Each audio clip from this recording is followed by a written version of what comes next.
May mga lalaki na kahit hindi araw-araw nagpaparamdam, kahit hindi palaging nagchat-chat, kahit hindi nagpapakitang kailangan kita, pero bakit parang mas lalo silang hinahanap? Hindi sila maingay, hindi sila desperado, hindi sila nagpapasikat.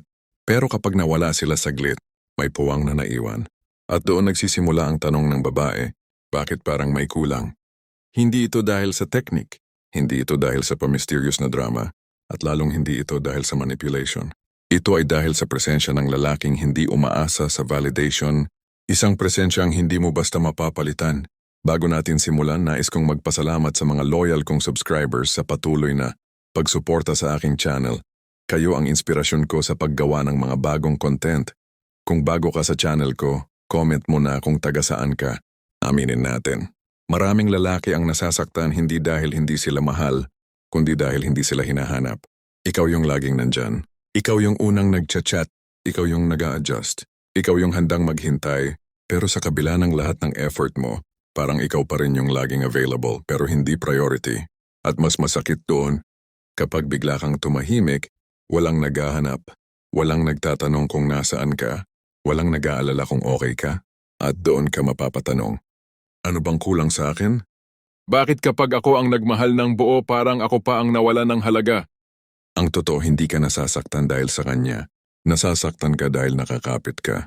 Nakakapit ka sa ideya na kapag mas mabuti kang lalaki, mas ipapaglaban ka. Nakakapit ka sa paniniwalang kapag mas marami kang ibinigay, mas pipiliin ka. Pero ang attachment na ito ang tahimik na pumapatay sa atraksyon. Dahil habang mas kumakapit ka, mas nararamdaman niyang wala kang mundo kapag wala siya. At walang mas mabilis magpatay ng attraction kaysa sa lalaking umaasa para mabuo ang sarili.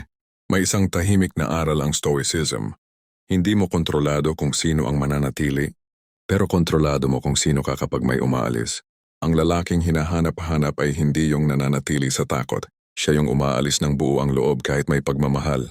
Hindi dahil wala siyang pakialam, kundi dahil hindi niya ipinagpapalit ang dignidad para sa atensyon. Stoic tip number 1, huwag gawing sentro ng buhay mo ang isang tao. Hindi mo kailangang sabihin sa kanya na may sarili kang buhay. Ipakita mo, may mga araw na hindi ka agad magre-reply. May mga oras na may inuuna kang mas mahalaga kaysa sa chat. May mga sandaling tahimik ka, hindi para magtampo, kundi dahil may ginagawa kang makabuluhan. Kapag tinanong kanya kung nasaan ka, hindi ka nagpapaliwanag ng mahaba. Hindi ka nagsusorry dahil may sarili kang mundo. Simple lang, kalma, buong loob, at doon niya mararamdaman. Hindi ako ang sentro ng mundo niya, pero pinipili pa rin niya ako. At iyan ang uri ng lalaking hinahanap-hanap ng karamihan ng babae. Mag-ingat, huwag mong gawin ito para magselos siya. Huwag mong gamitin ang katahimikan bilang parusa. Kapag ginawa mo ito mula sa ego, makikita niya ang insecurity. Pero kapag ginawa mo ito mula sa self-respect, mararamdaman niya ang lakas. Tahimik ang kaibahan, pero ramdam. Kapag tumigil kang gawing sentro ang isang tao, may nangyayaring kakaiba. Mas kalmado ka, mas buo ka, mas malinaw ang kilos mo, mas mabigat ang presensya mo, at kapag mas buo ka, mas hinahanap ka. Hindi dahil nawawala ka, kundi dahil may halaga ang presensya mo kapag andyan ka. Stoic tip number 2, huwag ipamukha na kailangan mo siya para sumaya. Maraming lalaki ang hindi sinasadyang sinasabi ito. Ikaw lang ang nagpapasaya sa akin. Ikaw lang ang meron ako. Kapag wala ka, wala ako. Akala nila sweet, akala nila romantic, pero sa isip ng babae, ito ay bigat. Hindi niya gustong maging responsibilidad ng kaligayahan mo. Gusto niyang maging bahagi, hindi salbabida. Ayon sa Stoic mindset, ang tunay na lakas ay ang kakayahang maging payapa. Kahit walang pumapalakpak, ang lalaking hinahanap-hanap ay masaya sa sarili. Hindi masaya dahil may babae, kundi mas pinayaman lamang ng presensya niya. Huwag mong gawing sentro ng kwento ang kami. Ikwento mo ang buhay mo. Ang mga ginagawa mo, ang mga natututunan mo, ang mga laban mo sa sarili. Hindi para magpasikat, hindi para magyabang, kundi para iparamdam. Ito ang mundo ko at malaya kang pumasok. At kapag naramdaman niyang hindi ka nawawasak kapag wala siya, doon ka niya mas gustong balikan. Kung nagpapanggap ka lang na okay ka, lalabas at lalabas ang pitak. Stoic attraction ay hindi acting. Ito ay inner alignment. Ayusin mo muna ang loob, bago ang impresyon. Kapag natutunan mong sumaya mag-isa, hindi ka clingy, hindi ka needy, Hindi ka takot mawala. At ang hindi takot mawala, siya ang laging hinahanap. May mga lalaking hindi kailanman nagtanong ng nasaan na ako sa buhay mo. Pero sa katahimikan nila, doon nagsisimulang itanong ng babae ang tanong na iyon sa sarili niya. Hindi dahil naglaho sila, hindi dahil nanlamig, kundi dahil hindi sila natutunaw kapag walang pansin.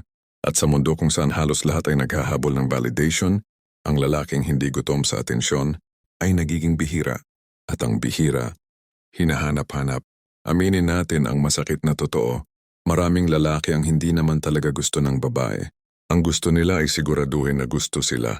Kaya kahit wala nang saysay ang usapan, tuloy pa rin ang chat. Kahit pagod na, tuloy pa rin ang effort. Kahit ramdam mong ikaw na lang ang nagbubuhat, kumakapit ka pa rin. Hindi dahil mahal mo siya, kundi dahil takot kang mawalan ng lugar sa buhay niya. At ang pinakamasakit, habang mas pinipilit mong manatili, mas nagiging ordinaryo ka.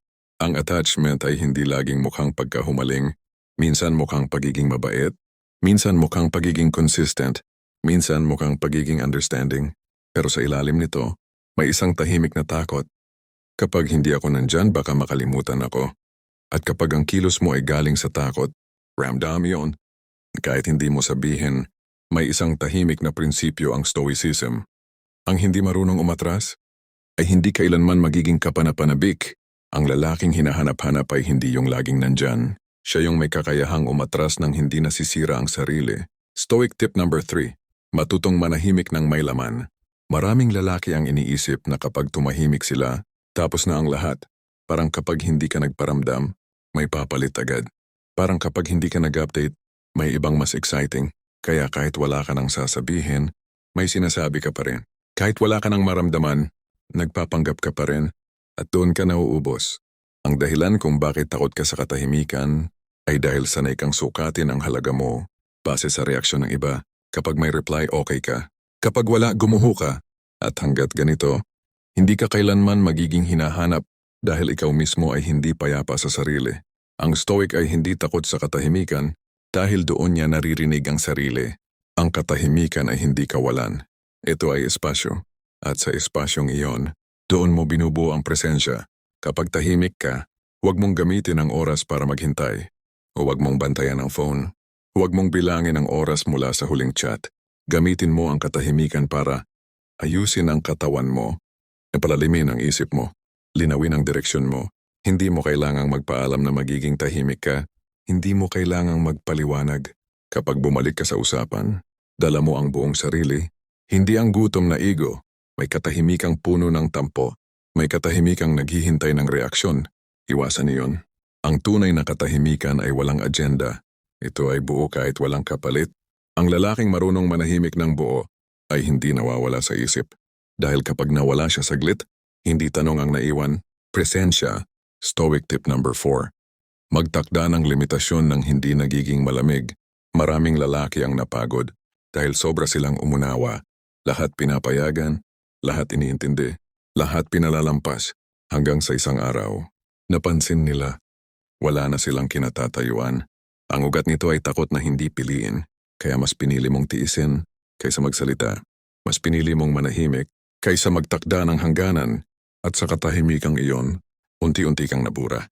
Ang stoic ay mahinahon, pero hindi nawawala. May hangganan ng oras, may hangganan ng effort, may hangganan ng pag-unawa.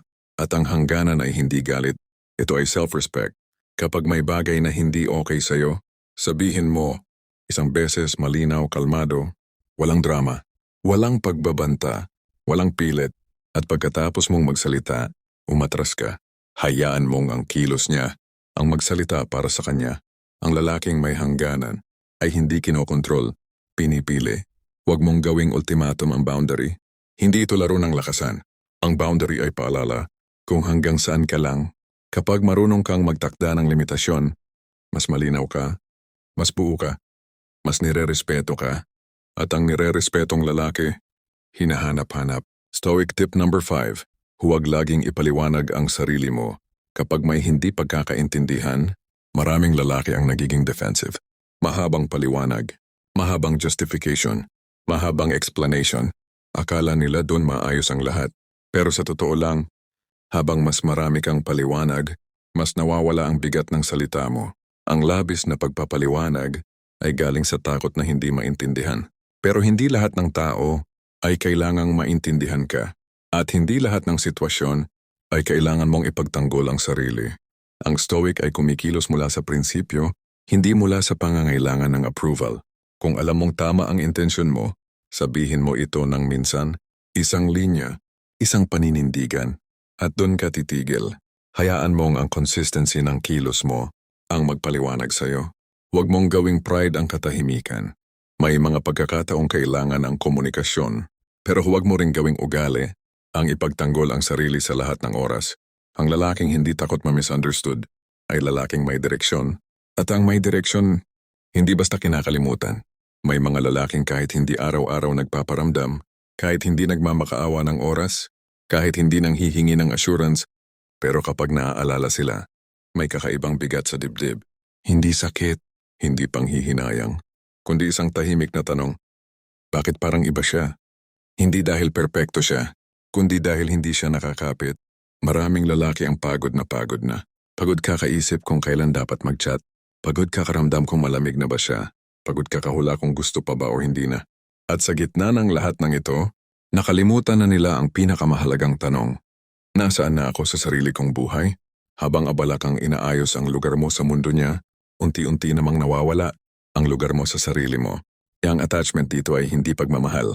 Ito ay pagkapit sa resulta.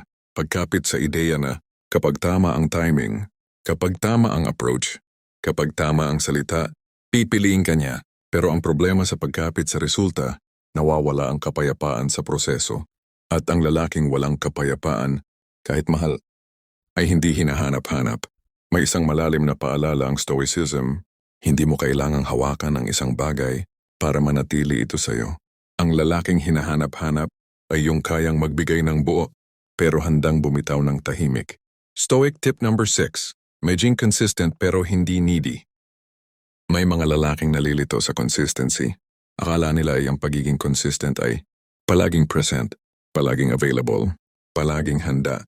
Kaya kahit pagod na, nandyan pa rin. Kahit walang effort pabalik, tuloy pa rin.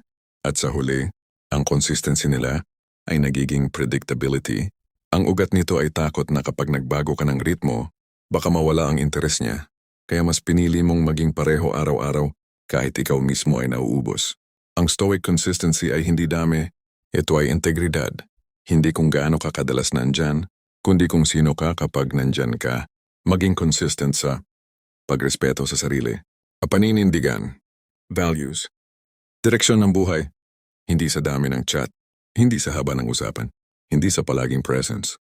Kung may oras ka, ibigay mo ng buo. Kung wala, huwag kang magpanggap. Ang lalaking may malinaw na ritmo ay mas ramdam kaysa lalaking palaging present. Huwag mong gawing dahilan ang Stoic para maging tamad o manhid. Ang consistency ay hindi kawalan ng effort. Ito ay tamang effort.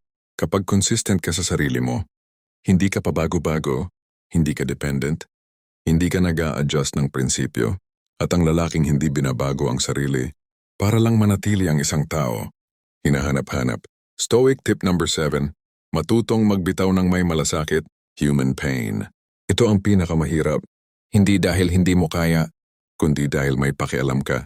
Masakit ang ideya na maaring mawala siya kahit ginawa mo ang lahat ng tama. At doon pumapasok ang takot.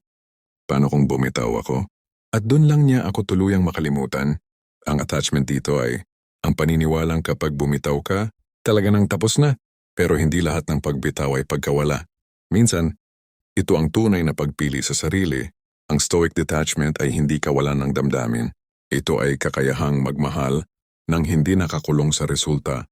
Kung darating ang oras na kailangan mong umatras, ngans gawin mo ito ng tahimik, walang paninisi, walang drama. Away kamao, walang paawa. Hindi mo kailangang magpaliwanag ng mahaba. Hindi mo kailangang mag-iwan ng galit. Umalis ka ng buo ang loob. At kung babalik siya, handa ka.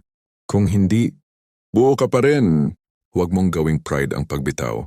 Hindi ito tingnan mo ang nawala sa'yo. Ito ay simpleng, pinili ko ang kapayapaan. Ang lalaking marunong bumitaw ng may malasakit ay bihirang makalimutan. Dahil iniwan niya ang pinakamahirap palitan at ito yung dignidad. Kapag pinagsama-sama ang 7 Stoic tips, hindi mo siya ginagawang sentro. Hindi mo siya ginagawang dahilan ng saya. Marunong kang manahimik. May hangganan ka, hindi ka defensive, consistent ka sa prinsipyo, marunong kang bumitaw. May nangyayaring kakaiba, hindi ka nagiging cold. Nagiging buo ka. At ang buo, hindi hinahabol. Hinahanap, ipakita mo sa katahimikan, sa kilos, sa paninindigan. At kung dumating ang araw na hindi ka na niya hinanap, okay lang dahil sa puntong iyon, nahanap mo na ang sarili mo. Salamat sa panonood.